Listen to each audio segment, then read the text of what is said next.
तो फ्रेंड्स, आज हम बात कर रहे हैं आप जब खाना खा लेते हैं तो खाना खाने के बाद आपके खाने के साथ क्या होता है और किस तरीके से आप उस चीज़ को समझ सकते हैं आसानी से, और आप बहुत सारी परेशानियों जैसे कब्ज़, एसिडिटी, हार्ट बर्न और इसी तरह की सारी चीज़ें और बड़ी बड़ी बीमारियां जो है उनसे कैसे आप आसानी से बच सकते हैं। तो देखिए, आप जो खाना खाते हैं तो वो ये आप माउथ से आपने खाना खाया, खाना खाने के बाद ये आपके स्टमक के अंदर आ गया, यहाँ पर आपका जो भी खाना आप खाते हैं वो आकर जमा हो जाता है। अच्छा, यहाँ पर मेन बात ये है कि जब आपको शुरू करना है तो यहाँ पर आपको मुंह के अंदर काफ़ी अच्छे से उसको चबा लेना है, ताकि यहाँ पर आने के बाद जब स्टमक में आपके खाना आ जाएगा तो खाना आने के बाद जो है वो इसको प्रॉब्लम ना हो ज़्यादा। तो यहाँ पर खाना जब आ जाता है तो यहाँ पर डाइजेस्ट होने के लिए उसको 2 घंटे का टाइम लगता है।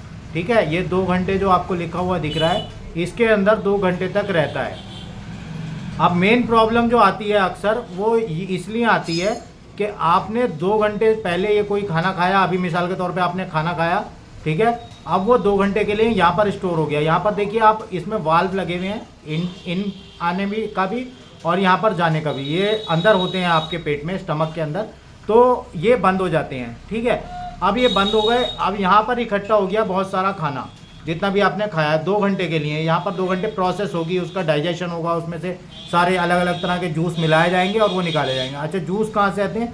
जूस आते हैं यहाँ से, ये आपका गाल ब्लेडर है, गाल ब्लेडर से जूसेस आते हैं, ठीक है, वो यहाँ पर मिक्स किए जाते हैं, और लीवर से भी कुछ जूसेस आते हैं, और बाकी जूसेस जो होते हैं वो यहीं से बनते हैं, यहीं पर बनते हैं स्टमक के अंदर। ठीक है, अब जब यहाँ पर 2 घंटे रह गया खाना रहना है, आपने 2 घंटे होने से पहले ही आपने ऐसा किया कि आपके फ्रेंड्स वगैरह आ गए, दोस्त यार दोस्त आ गए, आपने कहा चलो चाय वाय पी लेते हैं, बिस्किट खा लेते हैं, नमकीन वमकीन ये वो दुनिया भर की चीज़ें, तो 2 घंटे से पहले यहाँ पर जमा होना था, इसमें से निकलना था 2 घंटे से पहले, लेकिन आपने उससे पहले ही यहाँ पर फिर से खा लिया।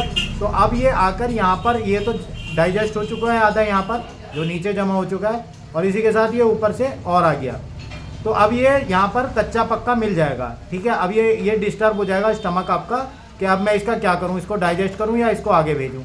तो यहाँ पर मेन प्रॉब्लम यही आती है। तो आपको कोशिश करनी है कि 2 घंटे से पहले आप कुछ ना खाएं। ठीक है, जब आप एक बार पेट भर के खा ले रहे हैं तो खाना खा लेने के बाद आप 2 घंटे तक कुछ ना खाएं। ठीक है, जिससे ये एम्प्टी हो जाए। अब जब ये एम्प्टी हो जाएगा तो ये कहाँ जाएगा?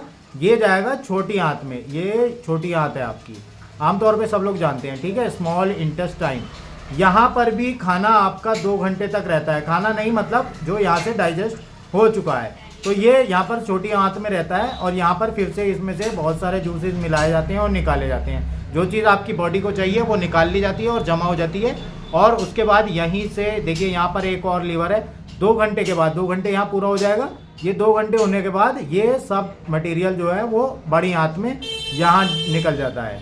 ठीक है, अब उसके बाद कुछ टाइम ऐसा होता है कि यहाँ पर भी इसमें से पानी एब्जॉर्ब होता है और कुछ चीज़ें बची भी रह जाती हैं, वो सब एब्जॉर्ब होती हैं, और जो कच्चा माल होता है, बिल्कुल ख़राब माल जो होता है, वो आपका स्टूल के रूप में पॉटी जो होता है वो निकल जाता है। ठीक है, तो इस तरीके से आप हेल्दी रह सकते हैं अगर आप, मेन चीज़ जो है वो ये 2 घंटे हैं, इस 2 घंटे की साइकिल को अगर आप समझ लेते हैं तो ये आपके लिए बहुत ईजी हो जाएगा। ये आपका GIT ट्रैक्ट है ये पूरा।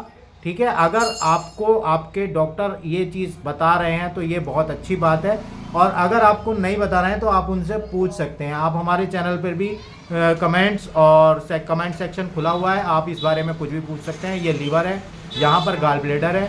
लीवर आपका सबसे बड़ा ऑर्गन एक होता है, मतलब इंटरनल ऑर्गन है, सबसे बड़े ऑर्गन्स में एक, और ये आपके डाइजेशन में और आपके मेटाबॉलिज्म में बहुत ज़्यादा अहम रोल अदा करता है।